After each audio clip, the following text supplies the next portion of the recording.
ಮಾರಿಗೆ ನೋಡ್ಕೋ ಸರ್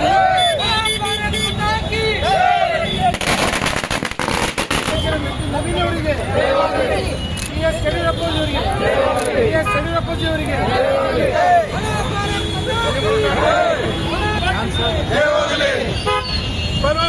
ಇವತ್ತು ಪಂಚರಾಜ್ಯ ಚುನಾವಣೆಗಳಲ್ಲಿ ಬಹಳಷ್ಟು ದಿನಗಳಿಂದ ನಿರೀಕ್ಷೆಯಲ್ಲಿದ್ದಂತ ಭಾರತೀಯ ಜನತಾ ಪಾರ್ಟಿಯ ಎಲ್ಲ ನಮ್ಮ ಕಾರ್ಯಕರ್ತರು, ನಮ್ಮ ಪಕ್ಷದ ಎಲ್ಲ ಹಿರಿಯ ಮುಖಂಡರು ಇವತ್ತು ನಮ್ಮ ದೇಶದ ಪ್ರಧಾನಮಂತ್ರಿ ಅಂತ ನರೇಂದ್ರ ಮೋದಿಜಿಯವರ ನೇತೃತ್ವ, ರಾಷ್ಟ್ರೀಯ ಅಧ್ಯಕ್ಷರಂತ ನಿತಿನ್ ನಬೀನ್ ಅವರ ನೇತೃತ್ವದಲ್ಲಿ ನಮ್ಮ ರಾಷ್ಟ್ರೀಯ ಗೃಹ ಮಂತ್ರಿಗಳಾದಂಥ ಅಮಿತ್ ಶಾಜಿ ಅವರು ಇವತ್ತು ಪಂಚರಾಜ್ಯ ಚುನಾವಣೆ ಇವತ್ತು ನಾವು ಎಲ್ಲರೂ ಕೂಡ ರಿಸಲ್ಟ್ ನೋಡ್ತಾ ಇದ್ದೀವಿ.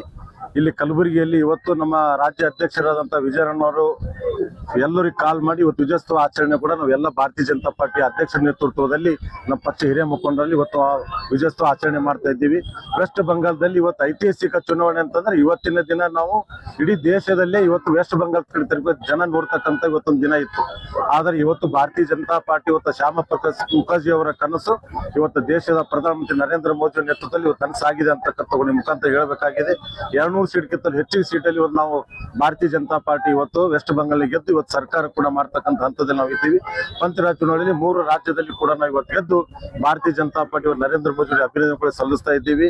ನಮ್ಮ ರಾಷ್ಟ್ರೀಯ ಅಧ್ಯಕ್ಷ ನಿತಿನ್ ನಬೀನ್ ಅವರಿಗೆ ಮತ್ತು ಗೃಹ ಮಂತ್ರಿ ಅಮಿತ್ ಶಾಜಿ ಅವರಿಗೆ ಮತ್ತು ರಾಜ್ಯ ಅಧ್ಯಕ್ಷದ ವಿಜಯಣ್ಣವರಿಗೆ ಕೂಡ ನಾವು ಇವತ್ತು ನಮ್ಮ ಕಲಬುರಗಿ ಜಿಲ್ಲೆಯಿಂದ ಅಭಿನಂದನೆ ಕೂಡ ಸಲ್ಲಿಸ್ತಾ ಇದ್ದೀವಿ.